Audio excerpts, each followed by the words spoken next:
আজকে কি রান্না হবে ভাই? আজকে না, শসা না তো, এটা হলো গিয়ে পটল, আলু আর পেঁয়াজ। আমি বলছি, হ্যাঁ বলো। এটা কি পটল, পেঁয়াজ আর সবজি? পটল, আলু আর আমি পেঁয়াজ। বলছি পটল, আলু, পেঁয়াজ। হ্যাঁ, কি দিয়ে পাক হবে? মাছ দিয়ে। কি মাছ? ইলিশ। পলি মাছ। পলি মাছ। পলি মাছটা নোয়াখালীতে কি বলে? বাংলাদেশ ফিশ।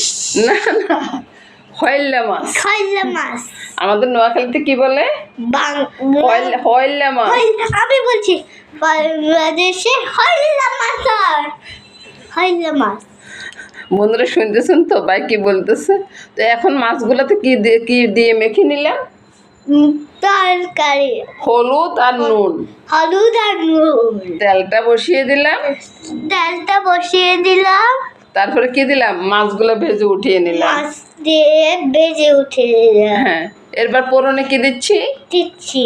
মেথি ফোড়ন দিচ্ছি। মেথি ফোড়ন দিচ্ছি। হ্যাঁ, তারপরে আলুটা ছেড়ে দিলাম। আলুগুলো ভেজে নিব। হ্যাঁ, সামান্য একটু নুন হলুদ দিয়ে তো ভেজতে হবে নাকি?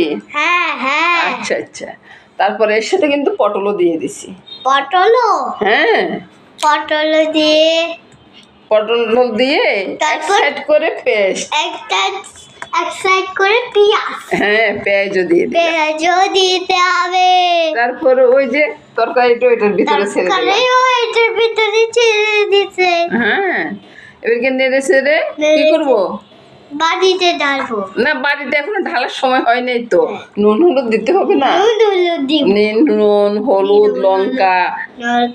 হ্যাঁ, তারপরে মনে হয় একটু কালো গোলমরিচও দিব না? কালো গোলমরিচ দিব। আচ্ছা, কালো গোলমরিচটা দিব না, কারণ পেঁয়াজ আছে না। পেঁয়াজ। হ্যাঁ, তো এখন একটু জল দিয়ে মাছগুলো ছেড়ে দিলাম। তাই তো? হ্যাঁ, নেড়ে ছেড়ে কি করলাম? বাড়িতে ঢালবো তো পরে, আগে তো রান্না হইতে হবে।